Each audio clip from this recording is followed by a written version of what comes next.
7 கட்டங்களாக நடந்த மக்களவைத் தேர்தலில் பதிவான வாக்குகள் செவ்வாய்க்கிழமை எண்ணப்பட உள்ளன. இதுகுறித்து டெல்லியில் செய்தியாளர்களிடம் விவரித்த இந்திய தலைமை தேர்தல் ஆணையர் ராஜீவ்குமார், தேர்தல் மாரத்தான் வெற்றிகரமாக முடிவடைந்திருக்கிறது. 97 கோடி வாக்காளர்கள், 1.50 கோடி தேர்தல் அதிகாரிகள், 10.50 லட்சம் வாக்குச்சாவடிகள், 68,763 கண்காணிப்பு குழுக்கள், 4 லட்சம் வாகன பயன்பாடு என பிரம்மாண்டமான முறையில் இந்த தேர்தல் நடந்து முடிந்துள்ளது. இந்த தேர்தலில் 64.20 கோடி வாக்காளர்கள் வாக்களித்திருக்கிறார்கள். இது ஒரு உலக சாதனை என்று குறிப்பிட்டார். மேலும் கடந்த 2019 மக்களவைத் தேர்தலோடு ஒப்பிடுகையில் இந்த தேர்தலில் மிக குறைந்த எண்ணிக்கையிலேயே மறுவாக்குப்பதிவு நடைபெற்றது. 2019 540 மறுவாக்குப்பதிவு நடைபெற்றது. இம்முறை 39 மறுவாக்குப்பதிவு மட்டுமே நடைபெற்றுள்ளது. இந்த 39இல் 25 தொலைதூர பகுதிகளான அருணாச்சல பிரதேசத்திலும் மணிப்பூரிலும் நடந்துள்ளன. கடந்த 40 ஆண்டுகளில் இல்லாத அளவாக ஜம்மு காஷ்மீரில் அதிக வாக்காளர்கள் வாக்களித்துள்ளது பாராட்டுக்குரியது. வாக்கு எண்ணிக்கைக்கான ஏற்பாடுகள் முழுவீச்சில் மேற்கொள்ளப்பட்டுள்ளன. துரிதமாக செயல்படுவது, வெளிப்படைத்தன்மையுடன் செயல்படுவது, பதில் கூறும் பொறுப்பை ஏற்று செயல்படுவது என நாங்கள் செயல்பட்டுள்ளோம். அந்த வகையில் இந்திய தேர்தல் ஆணையம் நிகரற்ற நம்பகத்தன்மையை கொண்டுள்ளது என்றார். முதல் அரை மணி நேரம் தபால் வாக்குகள் எண்ணப்படும். அதன் பின்பு வாக்குப்பதிவு இயந்திரத்தில் பதிவான வாக்குகள் எண்ணும் பணி தொடங்கும் என்று அவர் தெரிவித்தார். முன்னதாக தேர்தல் ஆணையத்தை அணுகிய எதிர்க்கட்சிகள் முதலில் தபால் வாக்குகள் எண்ணப்படுவதை உறுதி செய்ய வேண்டும் என்று வலியுறுத்தியது குறிப்பிடத்தக்கது. தமிழகத்தில் வாக்கு எண்ணிக்கை நடைபெற உள்ள 39 மையங்களிலும் அனைத்து ஏற்பாடுகளும் தயாராக உள்ளன. அனைத்து தொகுதிகளுக்கும் தேர்தல் ஆணையத்தால் நியமிக்கப்பட்ட 58 பொது பார்வையாளர்கள் வந்துவிட்டனர். வாக்கு எண்ணிக்கையின் போது ஒவ்வொரு சுற்றின் விவரமும் தேர்தல் ஆணையத்தின் இணையதளத்தில் பதிவேற்றம் செய்யப்படும். தேர்தல் தொடர்பான புகார்களை தெரிவிக்க தலைமைச் செயலகத்தில் கட்டுப்பாட்டறை உள்ளது. கட்டுப்பாட்டறையில் 12 டிஆர்ஓக்கள் பணியில் இருப்பார்கள். அவர்கள் புகார்களை கவனிப்பார்கள். தபால் வாக்குகளை பொறுத்தவரை சுற்றுவாரியாக எண்ணப்படாது. தபால் வாக்குகள் சரியாக பதிவு செய்யப்பட்டுள்ளதா, அதில் உள்ள கையொப்பம் சரியாக உள்ளதா என்பதை பார்த்து எண்ணப்பட்டு முடிவு அறிவிக்கப்படும். தபால் வாக்குகள் எண்ணிக்கை 8 மணிக்கு தொடங்கும். 8:30 மணிக்கு தபால் வாக்கு எண்ணி முடிக்காவிட்டாலும் மின்னணு இயந்திர வாக்குகள் தொடர்ந்து எண்ணப்படும்.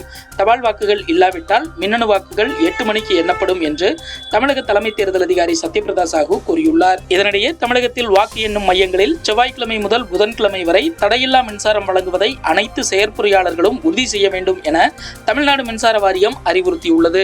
தமிழக முன்னாள் முதல்வர் கருணாநிதியின் 101வது பிறந்தநாளையொட்டி டெல்லியில் உள்ள திமுக அலுவலகத்தில் திங்கட்கிழமை காங்கிரஸ் முன்னாள் தலைவர் சோனியா காந்தி கருணாநிதியின் படத்துக்கு மலர் தூவி மரியாதை செலுத்தினார்.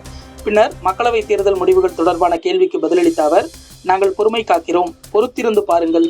தேர்தலுக்கு பிந்தைய கருத்து கணிப்புகளுக்கு முற்றிலும் நேர்மாறாக தேர்தல் முடிவுகள் இருக்கும் என நாங்கள் நம்புகிறோம். தேர்தல் முடிவுகள் இந்தியா கூட்டணிக்கு சாதகமாக அமையும் என்று கூறினார். ஊடக நிறுவனங்கள் தங்களது ஆதாயத்துக்காக 2 மாதங்களுக்கு முன்னர் வீட்டிலேயே சிலரை கொண்டு தயாரித்ததுதான் தேர்தலுக்கு பிந்தைய இந்த கருத்து கணிப்பு முடிவுகள். அதற்கு எவ்வித மதிப்பும் இல்லை.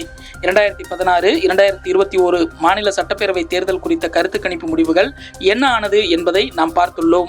மத்தியில் அமையும் இந்தியா கூட்டணி ஆட்சியில் நாங்கள் அங்கம் வகிப்பதில் எங்களுக்கு எந்த சிக்கலும் இல்லை என நான் நம்புகிறேன்.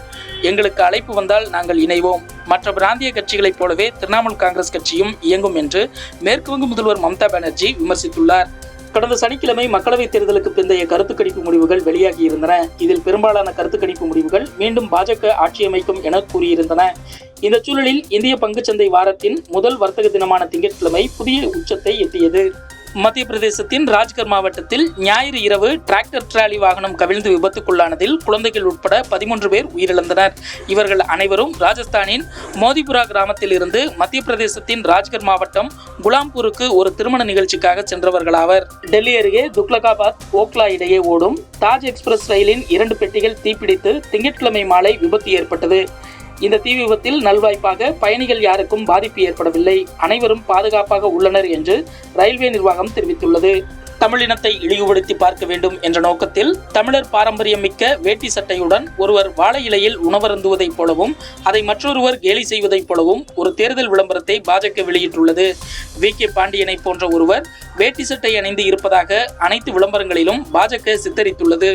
எல்லாவற்றிலும் ஒரே நாடு என கொக்கரிக்கும் பாஜக எதற்காக வி.கே. பாண்டியனை கண்டு அஞ்சுகிறது என்று அதிமுக முன்னாள் அமைச்சர் ஜெயக்குமார் காட்டமாக கூறியுள்ளார். இஸ்ரேலியர்கள் மாலத்தீவுக்குள் நுழைவதை தடை செய்யும் வகையிலான சட்டத்தை முன்மொழிய அந்நாடு திட்டமிட்டுள்ளது. இதனிடையே மாலத்தீவில் இருக்கும் தங்கள் குடிமக்கள் வெளியேறுமாறு இஸ்ரேல் அறிவித்துள்ளது கவனிக்கத்தக்கது. இஸ்ரேல் மக்கள் தங்கள் நாட்டுக்கு வருவதை தடை செய்யும் வகையில் சட்டங்களை திருத்த அதிபர் மொய்சு தலைமையிலான மாலத்தீவு அரசு முடிவு செய்தது. மேலும் பாலஸ்தீனர்களுக்காக நிதி திரட்டுவதற்காக ஒரு தூதரும் நியமிக்கப்படவிருக்கிறார். அபுதாபியில் நடைபெற்ற நிகழ்வொன்றில் பங்கேற்ற இந்திய கிரிக்கெட் அணியின் முன்னாள் வீரர் கம்பீர், இந்திய அணியின் தலைமை பயிற்சியாளராக நான் பணியாற்ற விரும்புகிறேன். தேசிய அணிக்கு பயிற்சி அளிப்பதை காட்டிலும் வேறு எதுவும் சிறந்த கௌரவம் இருக்காது. 140 கோடி மக்களின் பிரதிநிதியாக இயங்க வேண்டியிருக்கும். இந்தியா உலகக்கோப்பையை வெல்லும், அதற்கு அச்சமின்றி இருக்க வேண்டும் என்று கூறியுள்ளார். இந்திய அணியின் தலைமை பயிற்சியாளராக பணியாற்ற விரும்புபவர்கள் விண்ணப்பம் செய்வதற்கான கெடு தேதி கடந்த மாதம் நிறைவடைந்தது. அதற்கு கம்பீர் விண்ணப்பித்துள்ளாரா என்பது குறித்த தகவல் எதுவும் உறுதி செய்யப்படவில்லை.